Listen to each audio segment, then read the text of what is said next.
morning, guys. Welcome to Mr. Smith's Kitchen. I'm Brian, Mr. Smith. That's my kitchen. So this morning, we're starting off our canning adventure with mushrooms.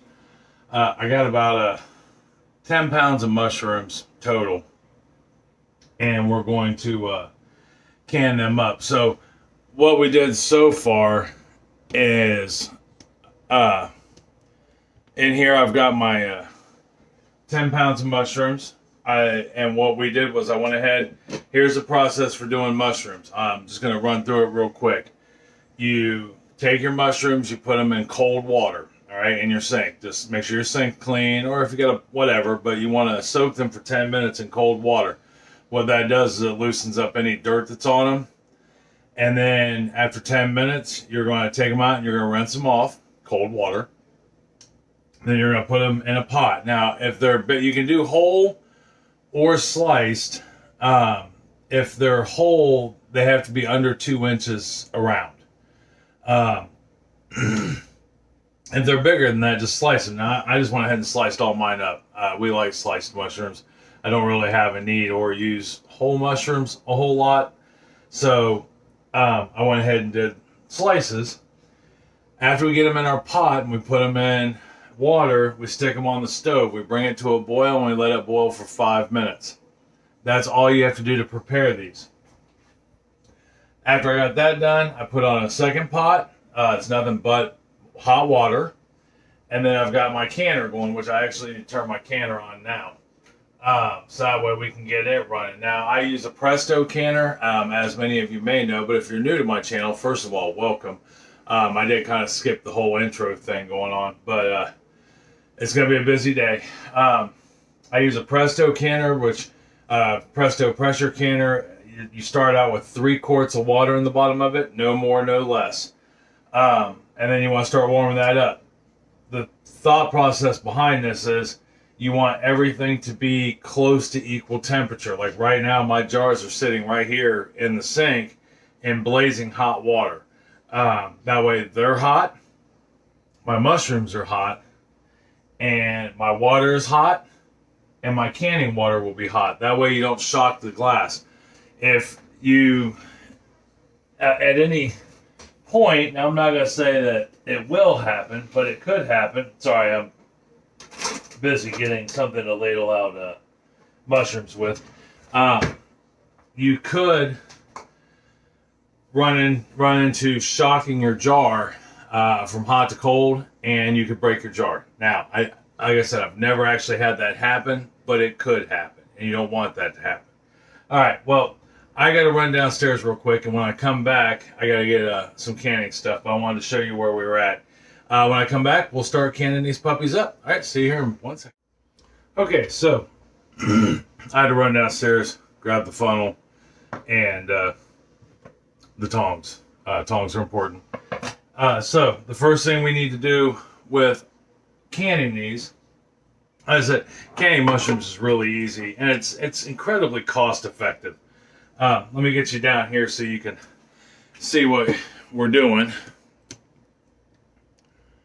Get you there. All right, so I'll show you a couple of these jars. Hey, now what I got in here, according to the National Center for Food Preservation, should yield me 12 jelly jars. I got bubbles all over my jars. Hot water when it's cold and runs through cold pipes has a tendency to get bubbles. But we're just using the jelly jars. So I'm going to pull 3 of these out. And all we have to do is take our mushrooms. We're going to fill it up to 1 inch of head space. Now, if you don't know, or you don't have, you should use a tool that shows you what 1 head inch is. Ball makes them. But 1 inch of headspace means you bring your food and the water we put in here up to this line right here. All right, so all we got to do is first take our mushrooms. You don't want to use the water you boiled them in, at least according to the directions. I don't have a good reason for it. Although I did do something really cool when we were off camera, and that was I took my pH tester right here, to see what the acidity level or the pH level of the brine was that we made when we boiled down these mushrooms. And the brine was actually 5.3, so which is well below 7. You want to try to keep it at 5 or under, and that we did.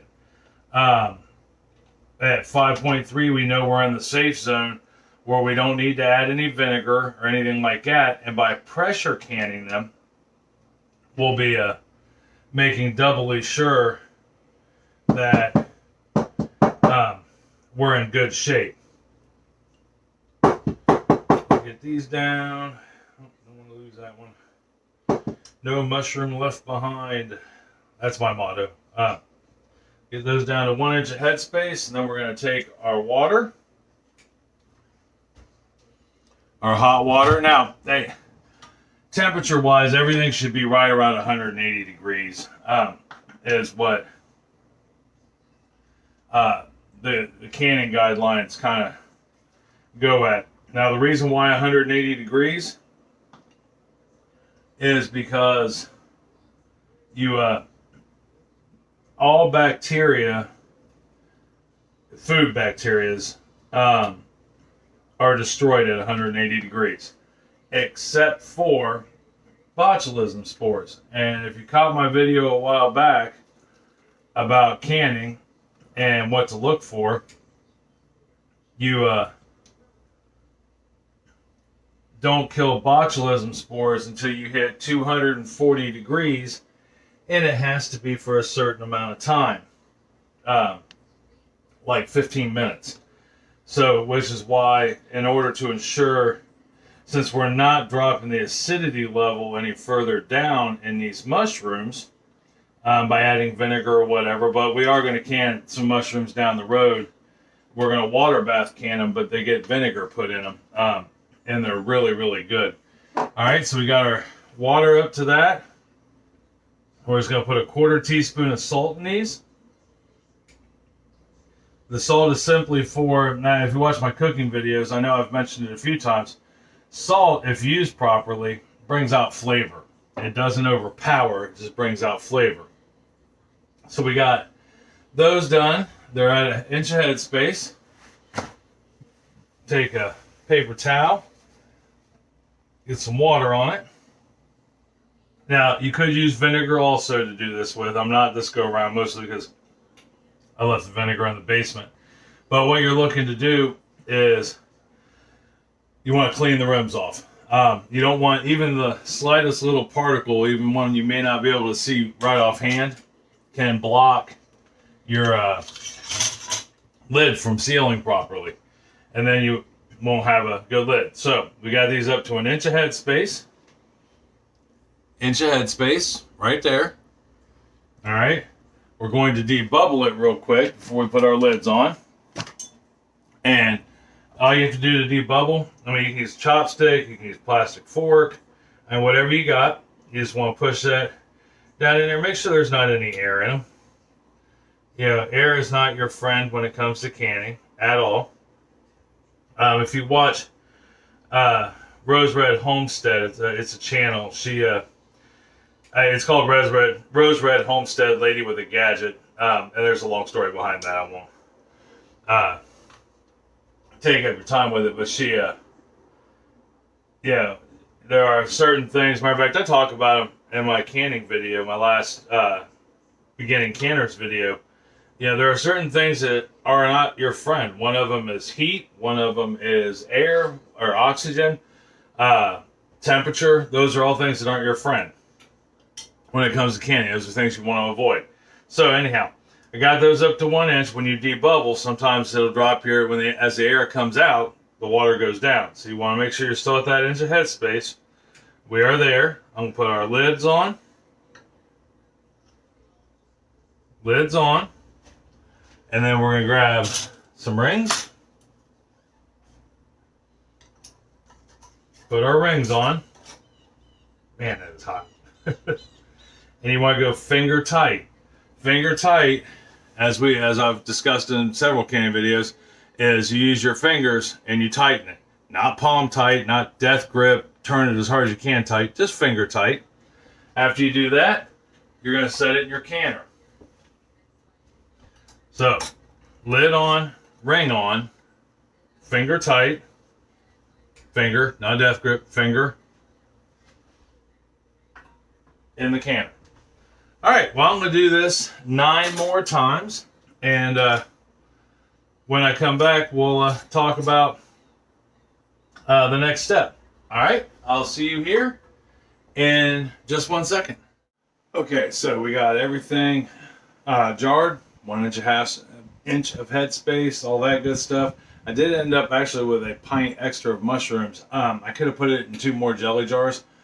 We got 16 of them, or 15 of them total, but we would have gotten 17, but I'm going to use these. So I just went ahead and stuck these in a pint jar, and I'm just going to stick them in the fridge.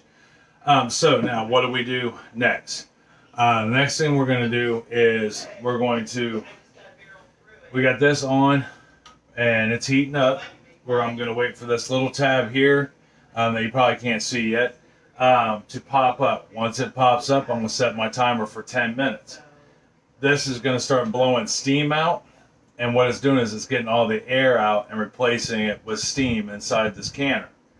After the 10 minutes is up, I will put my weighted gauge on there, which I have right here, weighted gauge. I will set this on here and watch this gauge. Now, to do mushrooms, you want to do mushrooms at 11 psi on the gauge, which is the big, at least on mine, the big black line just after 10. And you're going to want to hold it there, maintain that for 45 minutes. Now, by maintaining, it doesn't have to be precise, so to speak. It can go up to 12, not a problem. But if it drops below 11, you have to start your timer over. So, even after you're at 30 minutes, it's been processing for 15, and you catch the fact it's dropped down to 10, you got to get it back up to 11 and start your timer over. So like I said, going up, to 12 isn't bad, but you don't want it to go below 11, and we want to process for 45 minutes. So we'll go ahead and I'll get this taken care of, and when I get back, we'll talk about what we need to do to get them out of the canner, and we'll look at how we're going to make applesauce next. All right, I'll see you here in just about, a second for you, about an hour and a half for me. All right, see you shortly. Okay, so we went our 45 minutes on our canner. Now, what do we do next? We're letting it depressurize. So we're just going to let it sit there. And while it sits there, and because it takes a minute, for it to lose all its pressure, and this little button right here to drop down. And then after that, we got to wait another 5 minutes. So we could be another 45 minutes waiting on that bad boy to go. So what are we going to do in the meantime? We're going to start doing our apples. Now, I have a video on canning apples that I did. It was one of the first food canning videos I did. And it's an okay one. It's 2 parts. At the time, I didn't know how to edit. I didn't even have an editing program. So, but I learned a different trick, so to speak, to doing apples. And that's what I'm going to show you real quick, how to do these. The process is still kind of the same. In the old one, we peeled them, we cored them, we, cut them up into fine pieces, and then we just kept heating it up until, we were able to mush the apples, and made applesauce. The only thing we had to do to it was add a little bit of sugar, some cinnamon, and some apple juice. Well, last year after making that video, I learned of an apple that we find absolutely amazing, and it's the pink Cornella apple, which is like the size of your face. So, we're going to use these.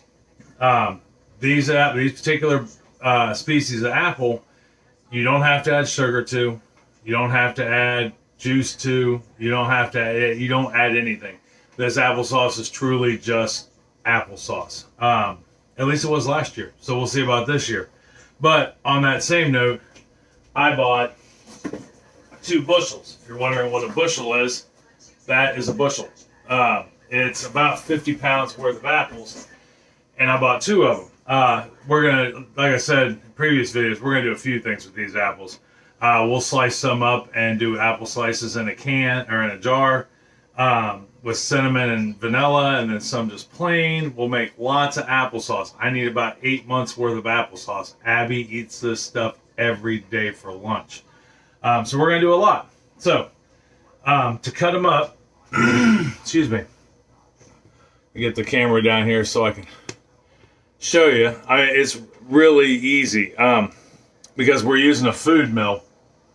If you don't know what a food mill is, I'll show you real quick.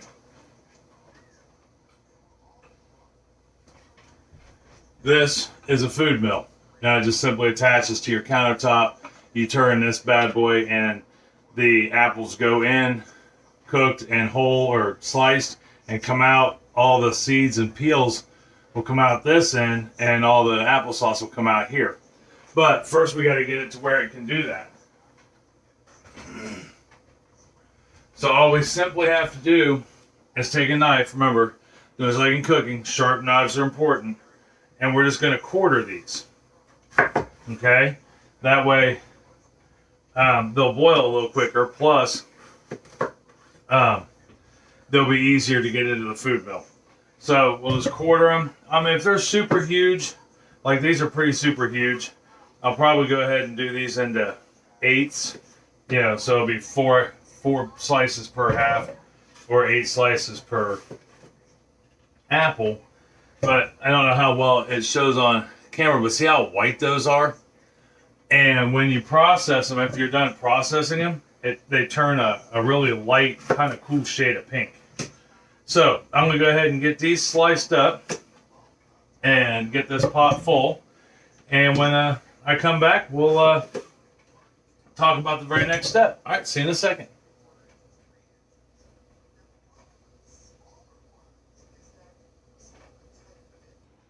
All right, we got the first round diced up, sitting on the stove. Now we're going to boil these down until they're soft, and they're almost like potatoes. They should take about 10 minutes to boil and get soft. They should be fork tender. You know, you don't want them mush, but you want them close, you know, as could be. So I'll start poking them in about 10 minutes, and when we're done, the next step will be run them through the food mill. All right, see you here in a sec. All right, so while we're waiting on this to boil, this went ahead and dropped. Ooh, still warm though. And it's been 5 minutes since it dropped. Now, when you remove this, when you remove your weight, much like when you remove your lid, pull it away from you. That way, any steam comes out. If there is any steam left in there, yeah, it won't pop you in the face. We'll set that aside, and then always when removing your lid, you want to take it off away from you. Just like that. That way, see all that steam? That steam would have hit me in the face, and I mean, it could burn you. Hey, if nothing else, it's going to sting a little and, you know, not be nice. So, what we're going to do next is, I'll show you these, but I'm going to place them in the dining room. But I'll show you the first one that came out, show you what our end result was. At any rate, that way we can see the fruits of our labor. Putting this in the kitchen, I can tell you it doesn't look like we got any siphoning out of them. But right there is our mushrooms. You know, and we'll go ahead and throw this in here real quick.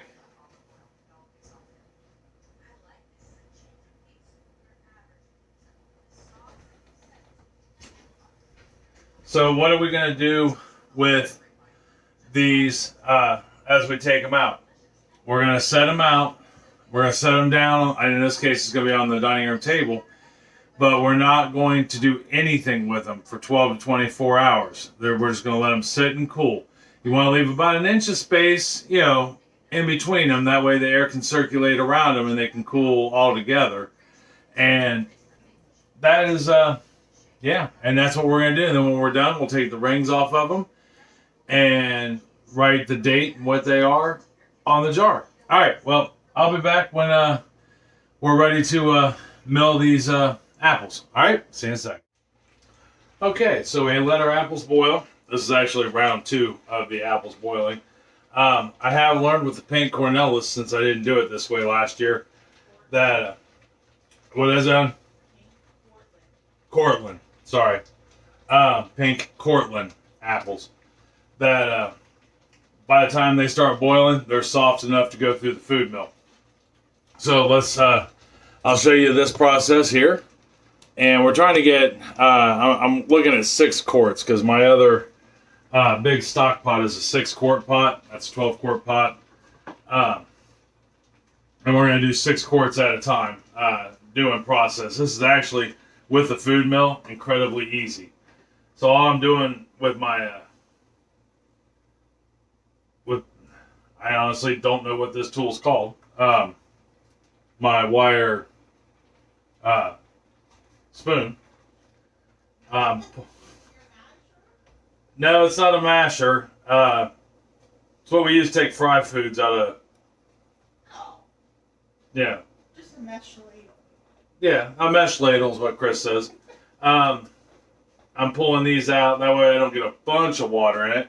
And then what I'm going to do, since I obviously can't do 6 quarts all at once in this pot because of the water and big chunks of apples, after I run it through the food mill and I fill up my 6-quart pot, I'll cook it down a little bit, but it may not need any real cooking. So we'll go ahead, get that filled up there. This mill is the most amazing thing ever.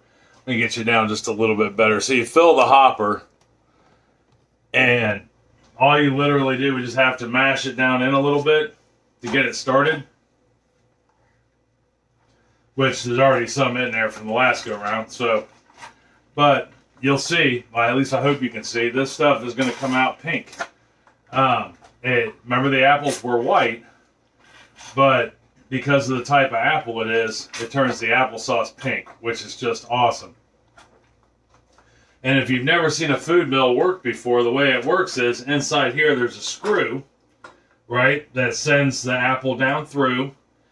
A mesh right here, wire mesh, that lets the sauce come out, and then all your seeds and peels come out the end, and into this handy little bowl right here. All right, well, let me get these mashed up. When I bring you back, I'll show you the end result. All right, I'll see you here in a second. Okay, so we got that all ground up, and yeah, you can definitely tell. See how pink that turned? What was it, Chris, that we learned? That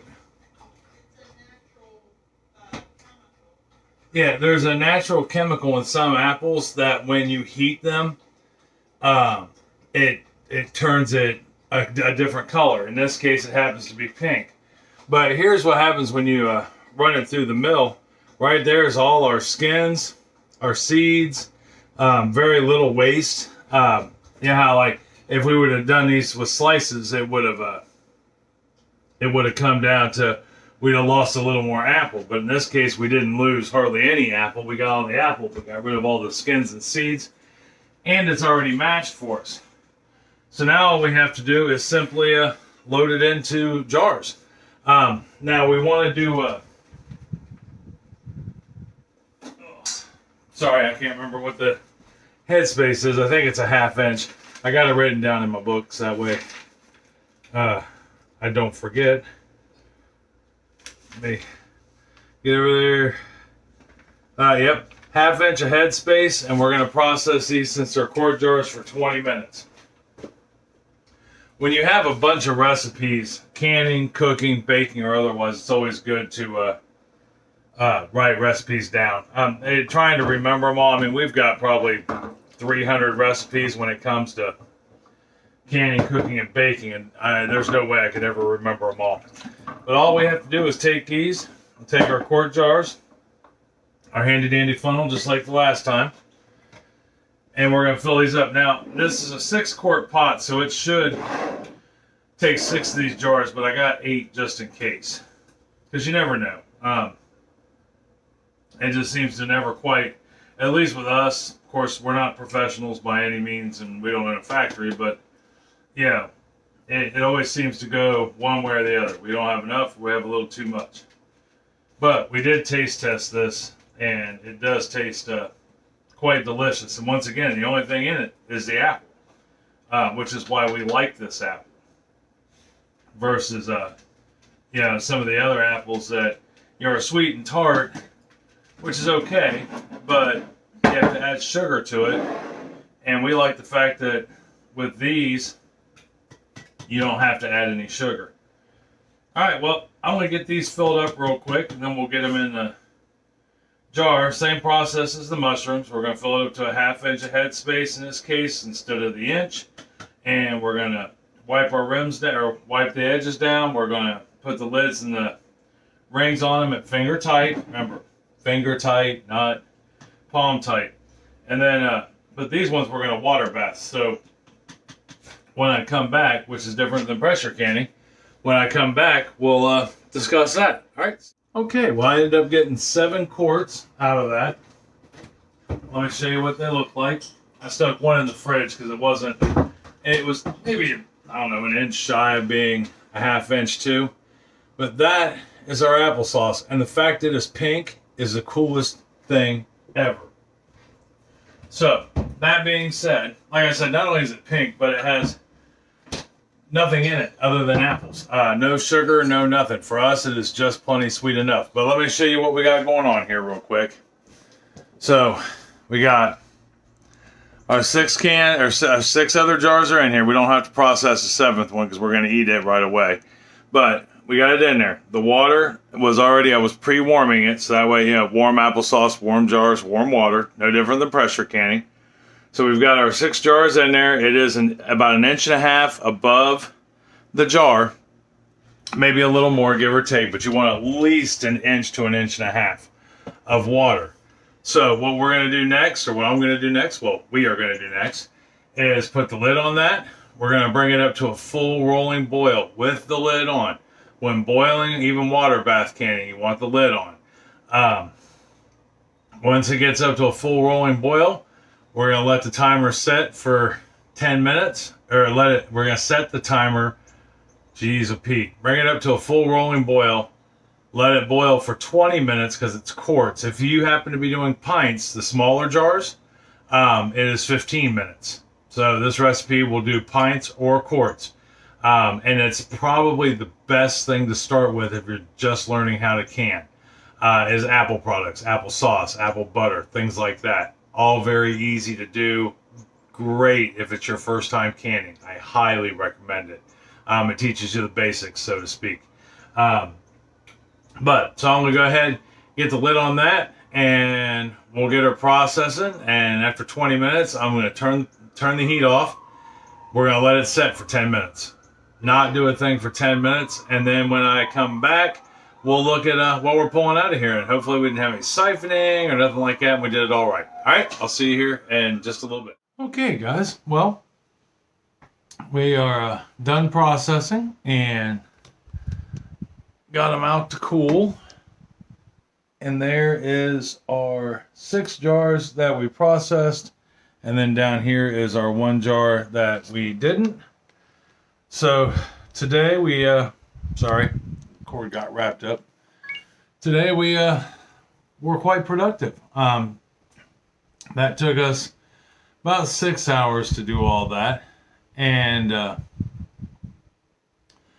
we didn't do too shabby. So, I don't think. Now it's getting time. It's mid-afternoon and I got to get down to do water changes. But I hope you try both of these, especially if you're new to canning or, thinking about canning. They're easy. They're good, especially the applesauce.